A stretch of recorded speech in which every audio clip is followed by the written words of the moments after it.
Hey, what's up, fellow slaves? Today I'm going to be discussing some more news, but instead of discussing domestic events and policies, I'm going to be looking at events taking place overseas, specifically events that are taking place in Syria. Before we discuss what happened the last couple of weeks in Syria, I want to remind everyone of what Trump said back in October of 2019. Back in October of 2019, Trump shocked everyone by claiming he was going to be pulling troops out of northeastern Syria, where the US had troops located, or still has troops located, speaking in past tense as if he actually took the troops out. So I wasn't too surprised when Trump announced this because I knew he wasn't going to actually be pulling them out. And a month later, my suspicion that Trump was lying was proven true. When in November of 2019, he announced he was going to be leaving troops in Syria for the oil. Funny that people think that Trump isn't part of the establishment when he has continued Obama's war in Syria, or his proxy war, or whatever you want to call it in Syria, and he is now doing to Syria exactly what Bush did to Iraq. Yeah, a real outsider, right? Anyway, fast forward to the start of this month, August of 2020, news comes out that a little-known US firm connected to foreign military and diplomatic officials has secured a deal for Syria's oil. Yeah, no way. That's right, Trump approved a deal to give another country's oil to a US firm that has connections to foreign military and diplomatic officials. If that doesn't stink of all kinds of corruption, imperialism, and tyranny to you, then you might want to get your nose and your brain checked out. Then, about 2 weeks ago, Trump has his military attack a Syrian army outpost with a helicopter because they didn't want to allow US troops to pass through a certain region. And Trump claimed, of course, self-defense. Oh, that we attacked the army outpost because they attacked us first. Yeah, we're illegally occupying a sovereign nation, and we claim self-defense and attack said country's troops when they try to restrict our movement there. Anyway, Ron Paul has a really great video covering that event.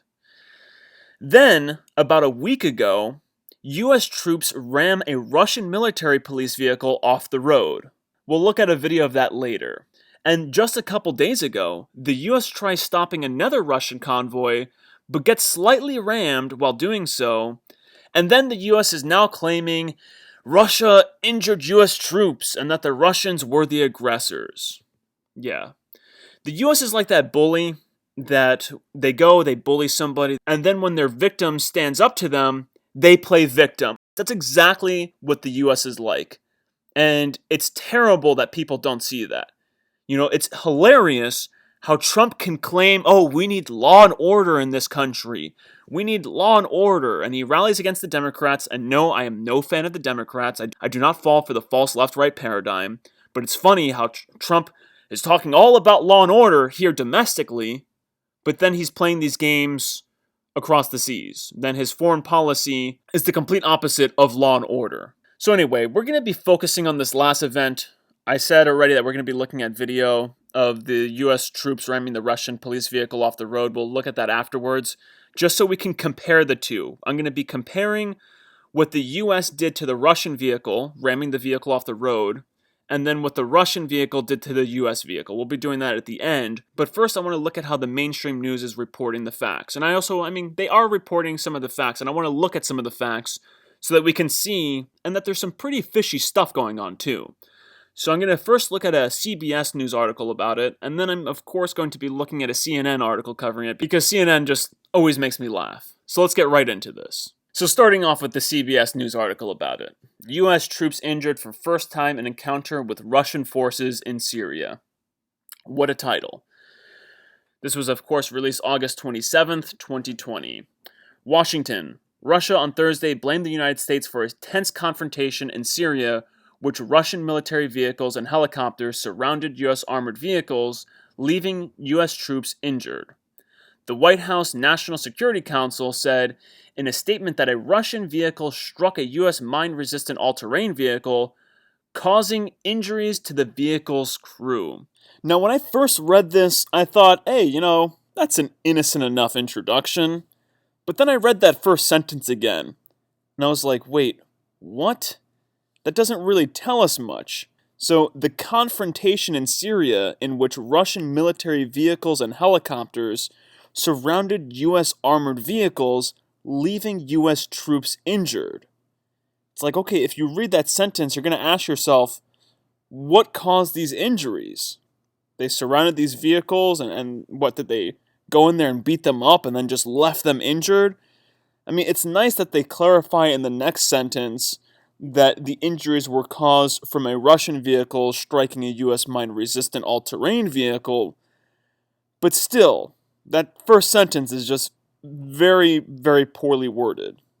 A U.S. official told CBS News senior national defense correspondent David Martin that the Russian forces were operating inside a designated security zone that they had agreed to stay out of. There have been many encounters between Russian and U.S. forces on the ground in Syria, and some have been tense, but the official told Martin the incident earlier this week was the first time American troops were injured in such a confrontation. Their injuries were minor, but the official called the Russian forces' actions reckless. Now here, I have the whole screenshot, or at least more of the screenshot here, because I kind of found it funny that CBS, I mean, maybe there's nothing nefarious about it, maybe it just happened to be this way, maybe it's just a coincidence, but I find it funny that they would have this very important bit of information below this video and above this sort of ad or whatever it is, this kind of thing. You enter your email. I guess it's like an email sign up. Very important information squeezed right in between there. There's 2 lines. If you're scrolling through the article in a rush, you might miss this very important information. So let's look at this very important information, which I have highlighted here. Russia's defense ministry released a statement saying it had warned the US-led anti-ISIS coalition in advance that a column of its military police would pass through. Now that's very important, but I also want to pause here for a second and kind of laugh at this, that we still have the nerve to call our coalition there, or to call our troops there, an anti-ISIS coalition. ISIS has been virtually totally defeated in Syria. This is actually why Trump said he was going to be pulling the troops out, and Trump has even admitted, as you can see in these headlines, that we're only in Syria for the oil. And this actually upset the Pentagon at the time because it contradicted what the Pentagon was saying. It contradicted this narrative of theirs that, oh, we're in Syria for ISIS. Trump is an idiot, and he blatantly said, oh, actually, we're going to stay for the oil. And this kind of contradicted them, because now if he says that we're there for the oil, they can't use this fancy title, this euphemism of we're an anti-ISIS coalition. Now it's no longer an anti-ISIS coalition, it's more of like an oil pirate coalition. So we should just, instead of calling the U.S.'s led coalition over there a U.S. anti-ISIS coalition, we should now call them the U.S.-led oil pirate coalition. Yeah, that's the name we're going to use for that, okay?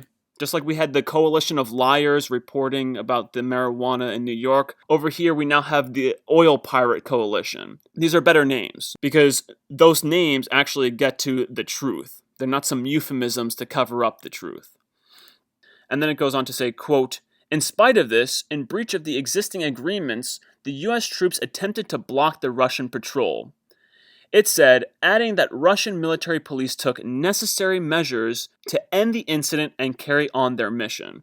I really don't like the way that they worded this. This could have been worded much clearer to get the gist, because remember, above this, you have their email sign-on thing. So you have this little bit of thing, the Russian Defense Ministry, and then you have this, which is actually the Russian Defense Ministry speaking this. The Russian Defense Ministry is saying these things that are in quotes here. So it said, adding that Russian military police took necessary measures to end the incident and carry on their mission.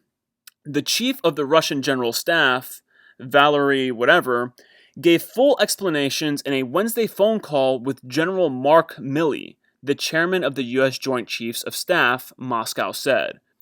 So the U.S. military declined to comment on the call beyond confirming that it had taken place, saying both sides had, quote, agreed to keep the specific details of their conversation private. So that's the CBS News article on it. Now, let's go look at the CNN article. Okay, CNN article. Pentagon slams Russia for provocative and aggressive behavior that injured U.S. troops in Syria. Now, these are wildly different headlines. That's CNN's title. Let's look at how the article plays out, too. So, the Pentagon slammed Russia's military on Thursday for what it called deliberately provocative and aggressive behavior that injured multiple U.S. personnel following a collision between American and Russian armored vehicles in eastern Syria. Very different than the way the CBS news article started off. I'm not saying that either of them are good news publications. I mean, they're both part of the club. I mean, they both have their issues, but CNN is just awful, awful, awful news.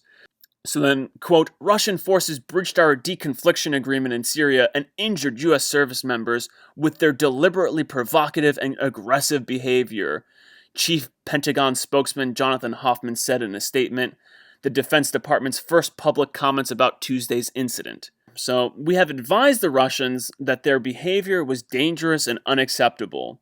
We expect a return to routine and professional deconfliction in Syria and reserve the right to defend our forces vigorously whenever their safety is put at risk, he added.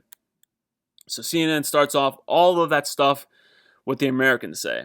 But then it goes on to say, Russia's defense ministry had issued a statement of its own earlier on Thursday, blaming the U.S. military for the incident and saying the event had been the subject of a Wednesday phone call between chairman of the Joint Chief of Staff General Mark Milley and his counterpart, Chief of the Russian General Staff, whose name I'm not going to try to pronounce. Then it goes on to say, the Russian statement claimed the U.S. had been notified of the movements of the Russian convoy and that the collision had occurred after the U.S. troops tried to block the Russian patrol. But the U.S. Central Command, which oversees U.S. military operations, insisted that the U.S. military had not received advance notice of the Russian troop movements. So it goes on to say, and then it goes on to cover the injuries. Injuries included mild concussive type injuries and muscular strains consistent with vehicular crashes, Urban said. U.S. military personnel in Syria have often found themselves, and then it just basically goes on to say the same thing, that the Russians and the U.S., they have had skirmishes like this before, but the U.S. have never been injured. But troops have never been injured. And that's interesting. The end of the CNN article does finish off with this caveat. It's Moscow has long protested the presence of U.S. troops in Syria, where they primarily work with the Kurdish-led Syrian Democratic Forces to combat the remnants of ISIS. Once again, ISIS is defeated already. Let's now look at the videos that cause these supposed injuries. So here's the video. You got the Russian trucks here. It's from the Russian perspective. Over here, you have a U.S. armored vehicle in the distance. The Russian trucks seem to notice it. There's a Russian helicopter. Russian trucks, they're all lining up. I guess they're like, hey, we're going to keep a formation and we're going to push through here. They keep going.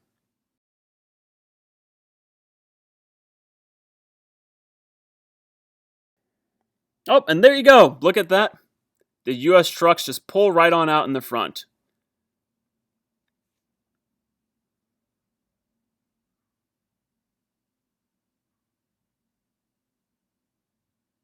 Check out this collision. Look at this terrible collision. Oh, he sideswiped him. Oh my goodness. There's concussive injuries and muscle strains consistent with a vehicular collision here. Yep, from that little sideswipe. That's it, folks. That's it, that little sideswipe. Okay, he's going to go after him again over here. But he's not going to bump him. Just that little tiny sideswipe.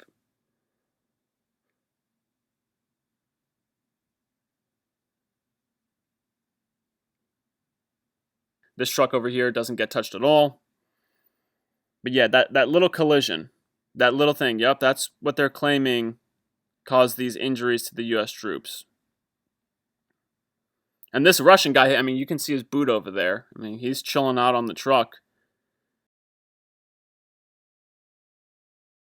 And then after that thing, there was a helicopter. I played this video in fast forward. It's like times 4 speed, so it's 400% faster. They went over and they kind of flew over the U.S. trucks to really kind of give them the business. I guess you can say it's harassing them. But then afterwards, they left. Now let's compare that Let's compare that video to a video from February 19th, 2020, when the US military ran a Russian truck off the road. Let's compare the two things. So go ahead and I'll try to shut up here and let you guys watch it. This is taken from a civilian vehicle, apparently. So you can see here this US military truck, they're going really slow and kind of holding up the convoy, holding everybody up, so they decide to overtake it. You can even read the captions there. Then when it goes to go around this truck, oh, look, they totally cut him off.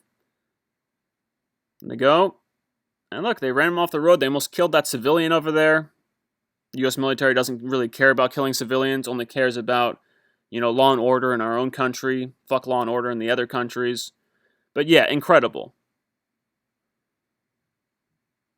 It's incredible, yep. That's about how much the Russian military vehicle sideswiped the American military vehicle in the other video that supposedly caused injuries to U.S. troops. Come on, guys. Get real.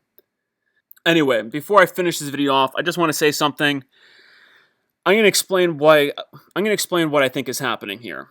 I think what is happening here is very simple. I think that they're trying to create a problem to distract from them stealing the Syrian oil. Ron Paul, if you watch his video, he claims that the reason why we're going after the oil is so that we have a reason to leave the troops in the country. That's part of it, but I think that, we just want the oil too. That's why we had troops in there to begin with. It had nothing to do with taking Assad out. It had nothing to do with trying to help the Syrian people. We don't give a shit about the Syrian people. We just want the oil, and we just use that as a cover, like the psychopaths our leaders are. That's something that only a psychopath would do, trying to manipulate the emotions of people, trying to manipulate what people care about so that they can get those people on their side for their own criminal behavior. So that's what I think is happening. We're trying to create these confrontations here to distract from the fact that we're trying to give Syrians oil to a U.S. firm that has connections to foreign military and diplomatic officials. This is all what this is. It's all a cover for that. It's also, we can say, oh, look at what the Russians are doing. Don't look at what we're doing over here. Don't look at our sleight of hand over here. Nope, don't look at that. Look at what the Russians are doing over here. They rammed our car. They created injuries. They injured us. Look, we're the victims. Also that you don't see their own bullying and their own nefarious actions. So anyway, I'm going to leave you all with that. I'll see you fellow slaves in the next video.